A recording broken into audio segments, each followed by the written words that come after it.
گزر دو قبر کے پاس سے ہوا، دو قبر وہاں پہ تھی، اللہ کے رسول وہاں سے گزرے. فقال، اللہ کے رسول نے ارشاد فرمایا، انہما لیعذبان، ان دونوں قبر والوں کو اس وقت عذاب ہو رہا ہے.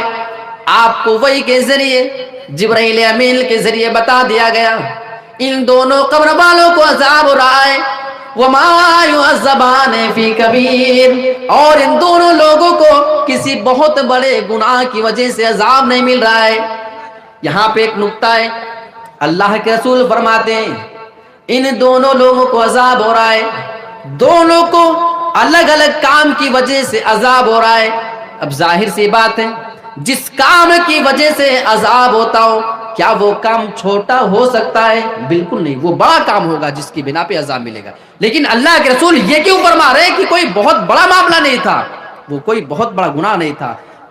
گناہ تو بڑا تھا، لیکن مطلب یہ ہے کہ اس کام کو وہ کوئی بہت بڑا سمجھا نہیں کرتے تھے. جب کرتے تھے تو معمولی سمجھ کر کے کر لیا کرتے تھے. آؤ دیکھیں نوجوانوں، اپنے گربان میں جھانکو، کہیں یہ کام ہم سے اور آپ سے تو نہیں ہو رہے ہیں. وما يعذبان فی کبیر. اما احدہما فیعذب فی البول، ایک آدمی جسے عذاب ہو رہا ہے، اسے پیشاب کے چھینٹوں کے معاملے میں عذاب ہو رہا ہے. وہ آدمی پیشاب کے چھینٹوں سے نہیں بچا کرتا تھا. پیشاب کے چھینٹے سے نہیں.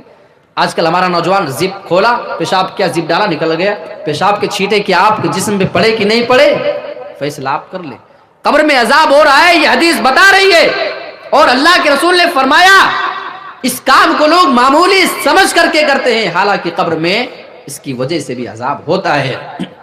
وَأَمَّا الْآخَرُ، دوسرے آدمی کو جو عذاب ہو رہا ہے، فَيُعَذَّبُ فِي الْغِيبَةِ، اس آدمی کو غیبت کی وجہ سے، چغلی کی وجہ سے عذاب ہو رہا ہے. وہ دنیا میں چغلی اور غیبت کے کام کیا کرتا تھا. تو یہ میں نے آپ کے سامنے ابھی ایک گناہ کا ذکر کیا ہے، جھوٹ، چغلی اور غیبت، جو ہماری اور آپ کی نیکیاں برباد کرنے کو کافی ہے. اب آئیے ایک اور گناہ کی طرف چلتے ہیں. وہ ایک خطرناک گناہ ہمارے اندر آج کل تکبر ہے، گھمنڈ. جانتے نہیں؟ اللہ کے رسول صلی اللہ علیہ وسلم کی وہ حدیث قدسی ہے. اللہ رب العالمین اس حدیث میں فرماتا ہے، حدیث قدسی جب آ جائے تو آپ یہ سمجھ لیں کہ اس حدیث کے اندر اللہ رب العالمین فرماتا ہے، الکبریاء ردائی والعظمت ازاری فمن نازعنی واحدا منہما فقد قذفتہ فی النار. اللہ کے رسول فرماتے ہیں کہ اللہ رب العالمین ارشاد فرما رہا ہے، الکبریاء ردائی، تکبر جتانا، گھمنڈ کرنا یہ میری چادر ہے. والعظمت ازاری، اور بڑاپن دکھانا یہ میرا تہ بند ہے، یہ میرا ازار بند ہے، یعنی یہ میری لنگی ہے. ایک اوپر کا حصہ ایک نیچے کا حصہ ہے. فمن نازعنی واحدا منہما قذفتہ فی النار، اگر کسی بندے نے ان دونوں چیزوں میں سے ایک چیز بھی مجھ سے چھیننے کی کوشش کی، کسی بندے نے بڑا بننے کی کوشش کی، کسی بندے نے گھمنڈ دکھانے کی کوشش کی، کسی بندے نے اگر کسی آدمی پہ تکبر جتانے کی کوشش کی، قذفتہ فی النار، تو میں ایسے بندے کو جہنم میں اٹھا کر کے ڈال دوں گا. علماء موجود ہے، حدیث کے الفاظ پہ غور کرو. یہاں ماضی کا صیغہ یوز ہوا، پاسٹ کا صیغہ قذفتہ، میں نے ڈال دیا، لیکن مطلب یہ ہے کہ میں ڈال دوں گا، یعنی گویا کہ میں نے اس آدمی کو ڈال دیا جہنم میں. اس بنا پہ یہاں پہ ماضی یعنی پاسٹ کا صیغہ یوز کیا گیا ہے. میرے پیارے ساتھیوں، یہ ایک ایسا خطرناک گناہ ہے. اور آپ جانتے ہیں ابلیس کے اوپر ہم پوری زندگی لعنت کرتے ہیں نا، وہ لعنت کا مستحق کیوں ٹھہرا تھا جانتے ہیں؟ اسی تکبر کی وجہ سے. یقین نہ آئے تو قرآن اٹھا کر کے دیکھ لو. وَإِذْ قُلْنَا لِلْمَلَائِكَةِ اسْجُدُوا لِآدَمَ فَسَجَدُوا إِلَّا إِبْلِيسَ، اور اس وقت کو یاد کرو جب ہم نے فرشتوں سے کہا تم آدم کا سجدہ کرو، فَسَجَدُوا إِلَّا إِبْلِيسَ، سارے فرشتوں نے سجدہ کر لیا لیکن ابلیس نے سجدہ نہیں کیا. ایک حیرت کی بات ہے اس آیت میں کہ یہاں اللہ کہہ رہا ہے کہ ہم نے فرشتوں سے کہا کہ سجدہ کرو، تو انہوں نے سجدہ کر لیا، فرشتوں کو حکم ہوا تھا. ابلیس کو تو اللہ نے کہا نہیں کہ ابلیس سے بھی ہم نے کہا تھا. دیکھ رہے ہم نے فرشتوں سے کہا کہ سجدہ کرو تو فرشتوں نے سجدہ کر لیا لیکن ابلیس نے نہیں کیا.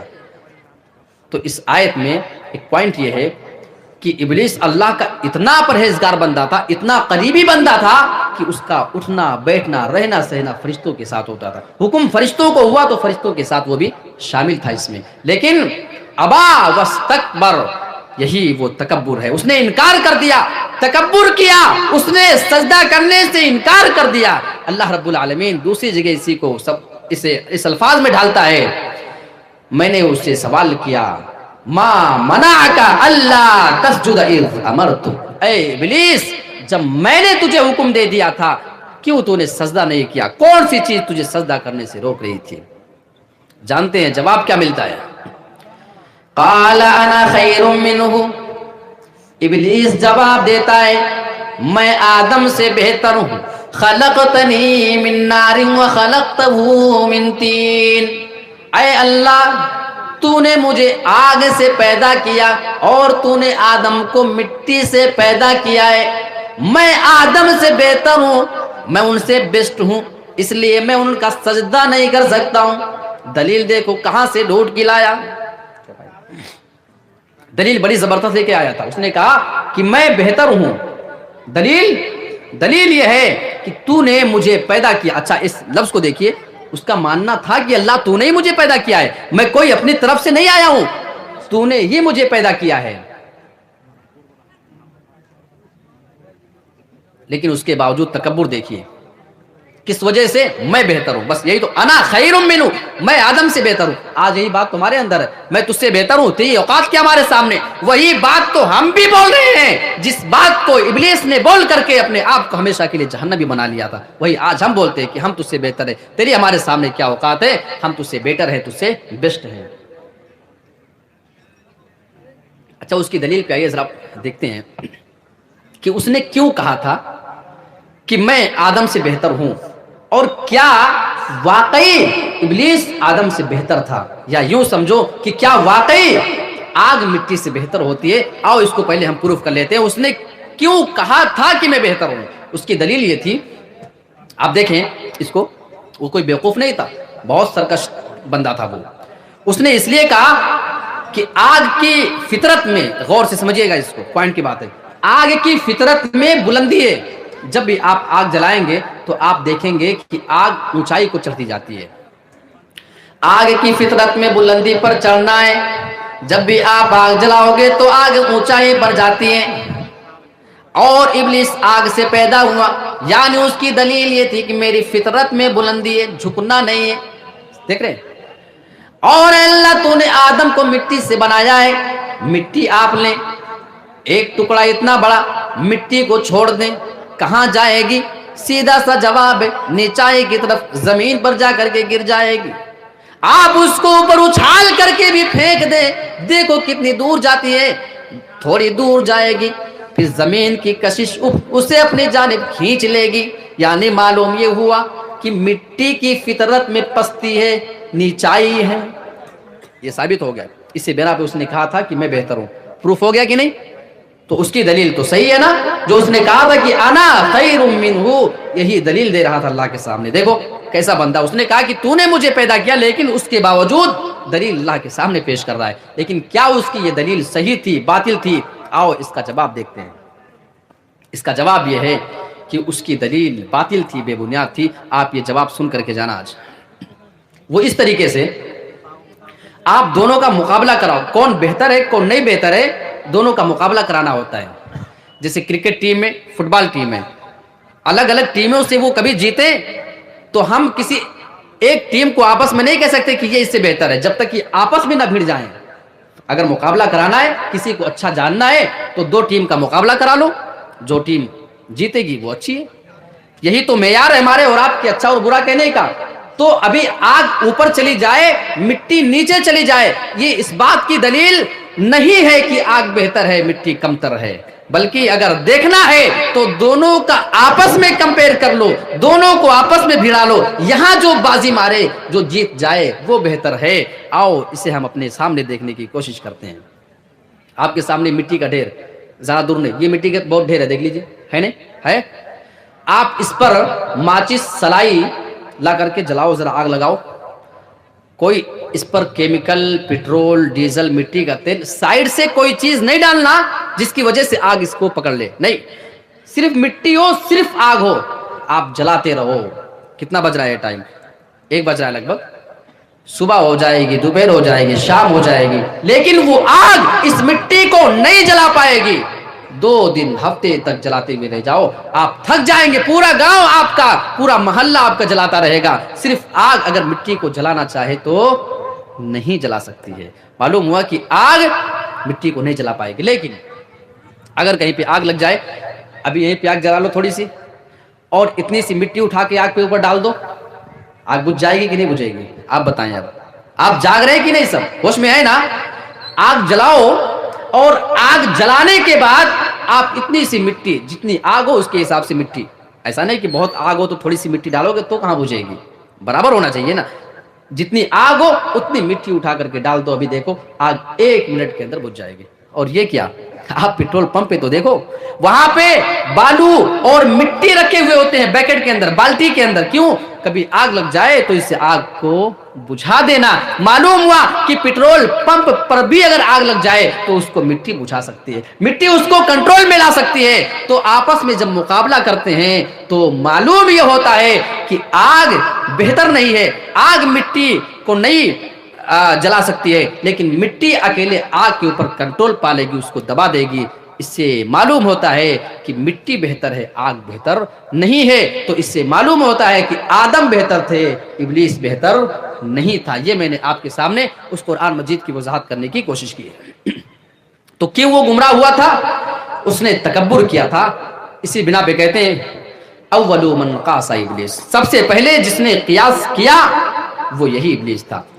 اچھا، تکبر کی بہت ساری قسمیں ہیں، ایک ہوتا ہے کہ اللہ کے اوپر تکبر، ایک ہوتا ہے رسول پر تکبر، ایک ہوتا ہے اللہ کے بندوں کے اوپر تکبر۔ اب تینوں کو آپ سمجھ لیں۔ اللہ کے اوپر تکبر جس طریقے سے فرعون نے کیا، نمرود نے کیا، یہ اپنے آپ کو اللہ کے سامنے سب سے بڑا مانا کرتے تھے، بلکہ فرعون کے الفاظ تو قرآن میں یوں ہیں، انا ربکم الاعلی، میں سب سے بڑا رب ہوں، میں تمہارا سب سے بڑا رب ہوں۔ یعنی اللہ پہ گمل کرتا تھا، اللہ پر ایمان نہیں لاتا تھا، اس کا یہ ماننا تھا کہ میں اللہ سے بھی بڑھ کر ہوں۔ اتنے بڑے بڑے دعوے کرنے والا فرعون خود بے اولاد ہے، جس کا یہ ماننا تھا میں سارے شہر والوں کی روزی روٹی چلاتا ہوں، سارے لوگوں کے کھانے پینے کا انتظام کرتا ہوں، سبھی کو اولاد دیتا ہوں۔ اللہ کی مار دیکھو کہ خود بے اولاد بیٹھا، اسے پوری زندگی اولاد نصیب نہ ہوئی۔ اسی بنا پہ تو اس نے حضرت موسیٰ علیہ السلام کو پالنے کی پلاننگ کی تھی کہ ان کو پالیں گے، اور اللہ رب العالمین نے اسی کے گھر میں موسیٰ کی پرورش کرائی، ان کی بہن کو بھی وہیں پہ بھیجا اور ان کی والدہ کو بھی وہیں پہ بھیجا۔ ان کی والدہ دودھ پلاتی، اجرت اور روزی روٹی کا تنخواہ اور سیلری کا انتظام بھی اسی کے گھر سے چلا لیا، اور اسے پتہ ہی نہیں چلا کہ ہمارے گھر میں ہی ہمارے دشمن کا پورا خاندان اور پورا گھر پل رہا ہے، خود نہیں پتا ہے۔ کہتا کیا تھا؟ انا ربکم الاعلی۔ تو یہ ہے اللہ پر تکبر، کہ اللہ کی باتوں کو ماننے سے انکار کر دینا، اللہ کو ایک ماننے سے انکار کر دینا۔ دوسرا تکبر ہے رسول کے اوپر، جس طریقے سے کفار مکہ اور مشرکین کیا کرتے تھے، وہ اپنے آپ کو رسول سے بڑا کہا کرتے تھے۔ ان کا ماننا تھا ہم تو رسول سے بہت ہی زیادہ اونچے ہیں، ہمارے شان و شوکت ان سے زیادہ بلند ہے، اسی بنا پہ وہ رسول کی بات کو ماننے سے انکار کر دیتے تھے۔ تکبر وہ رسول کے اوپر کرتے تھے۔ اور تیسرا تکبر ہم اور آپ جو کرتے ہیں، اللہ کے بندوں کے اوپر تکبر۔ اللہ کے بندوں کے اوپر تکبر کا مطلب کیا ہے؟ اللہ کے بندوں پر تکبر یہ ہے کہ ہم اللہ کے بندوں کو حقیر سمجھیں، اپنی نظروں میں گرا ہوا سمجھیں، اپنی نظروں میں ان کو حقیر جانیں، اپنے سامنے ان کو کوئی ویلو نہ دیں، ویلو لیس سمجھنا اللہ کے بندوں کو، یہ اللہ کے بندوں پر تکبر ہے۔ یہ تکبر کی 3 قسمیں ہو گئی۔ اب آئیے تھوڑا سا ہم حدیث کی روشنی میں دیکھتے ہیں کہ تکبر کا نقصان کیا ہے۔ نقصان تو سمجھنا چاہیے کہ نہیں؟ تکبر کا نقصان کیا ہے؟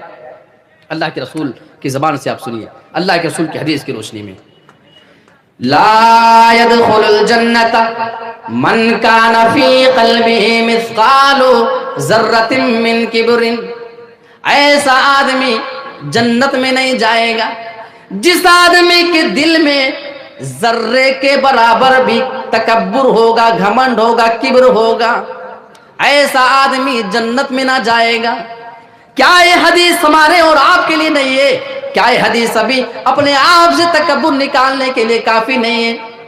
ایک صحابی رسول موجود تھے، اس حدیث کو سنا تو ٹینشن میں پڑ گئے، اللہ کے رسول کے پاس آتے ہیں، سوال کرتے ہیں، اللہ کے رسول ان الرجل يحب ان يكون ثوبه حسنا وناله حسنا، اے اللہ کے رسول آپ کے ان الفاظ کی وجہ سے میں ڈاؤٹ میں پڑ گیا، مجھے شک ہو گیا، میں آپ کی زبان سے وضاحت چاہتا ہوں۔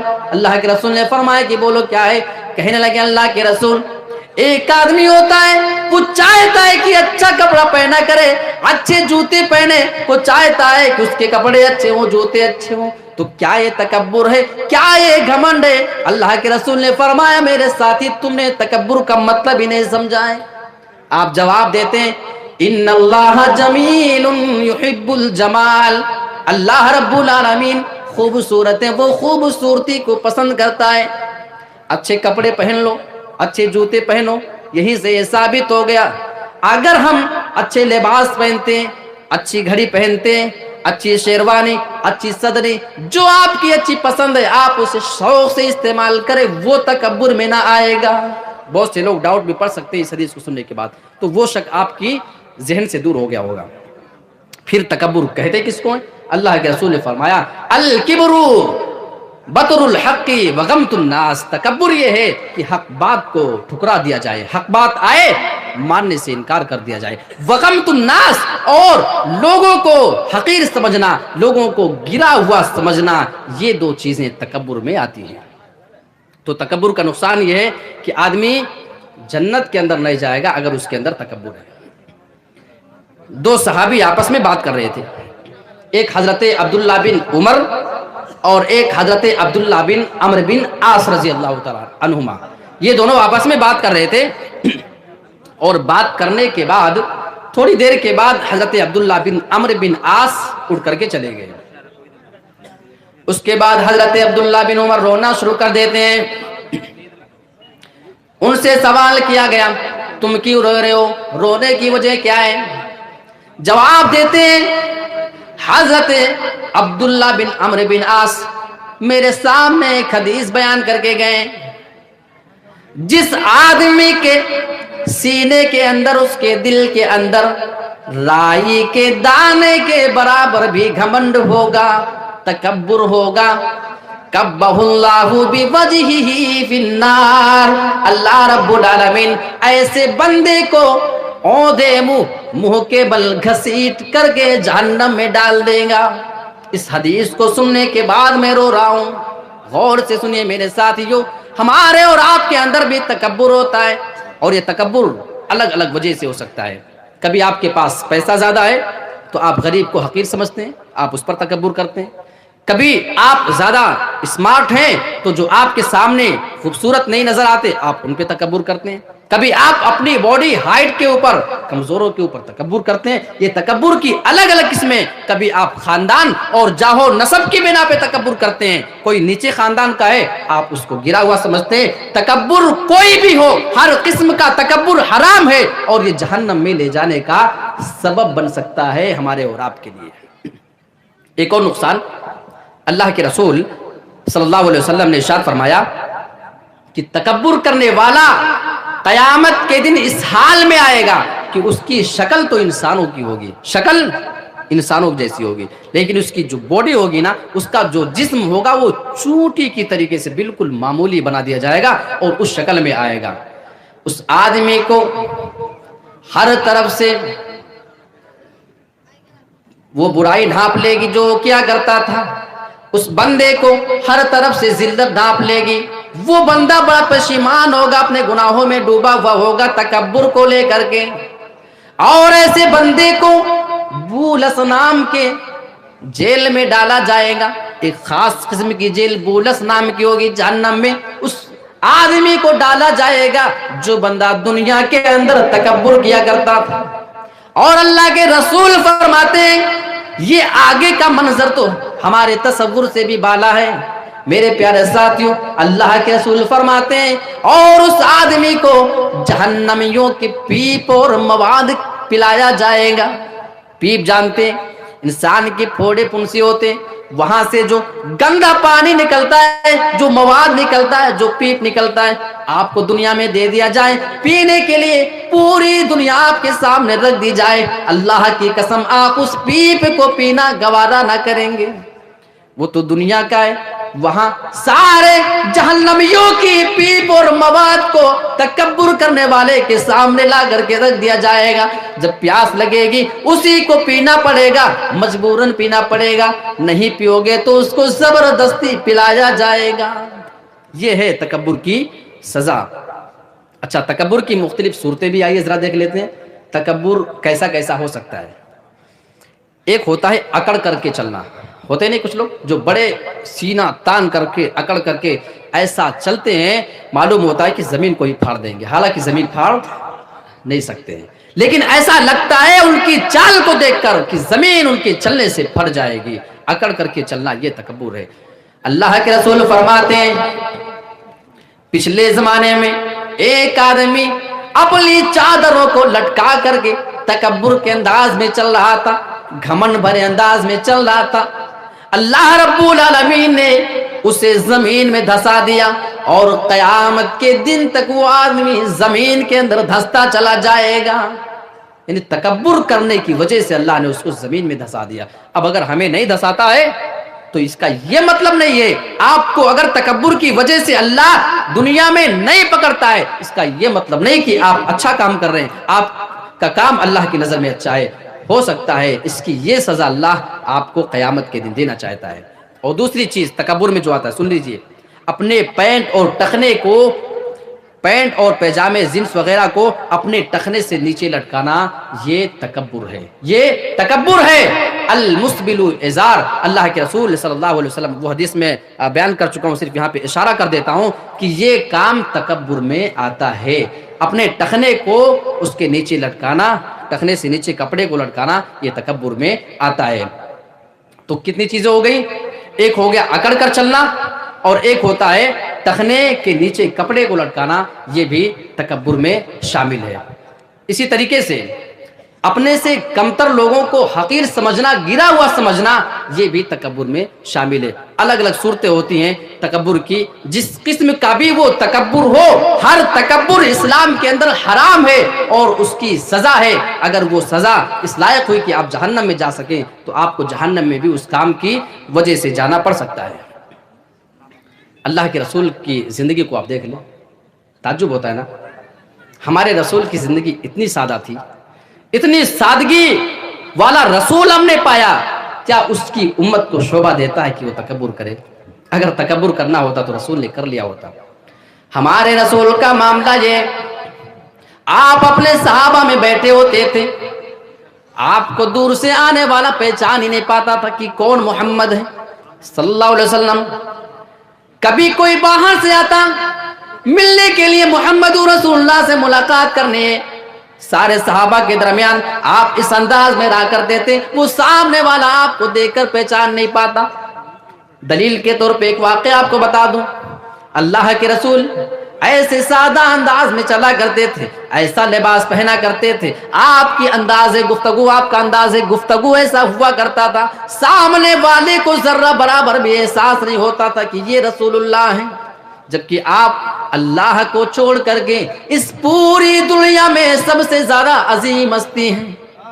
آپ نے ایک عورت کو دیکھا، وہ ایک قبر کے پاس بیٹھ کر کے رو رہی تھی، آپ کی قبر کے، اپنے بیٹے کی قبر کے پاس وہ بیٹھ کر کے رو رہی تھی۔ اللہ کے رسول نے دیکھا، آپ نے فرمایا اگر صبر کر لو تو اچھا ہوتا، تمہیں اس طریقے سے اس کی قبر کے پاس بیٹھ کر کے نہیں رونا چاہیے۔ اس عورت نے اللہ کے رسول کو پہچانا نہیں، الاپ شناپ جملے بک دیے، تمہیں کیا معلوم ہمارے اوپر کیا مصیبت گزری ہے، تم نہیں جانتے ہو، جاؤ جاؤ تم اپنا کام کرو۔ اللہ کے رسول کو الٹا سیدھا بول دیا۔ اللہ کے رسول کی سادگی دیکھو، اس عورت نے آپ کو پہچانا بھی نہیں۔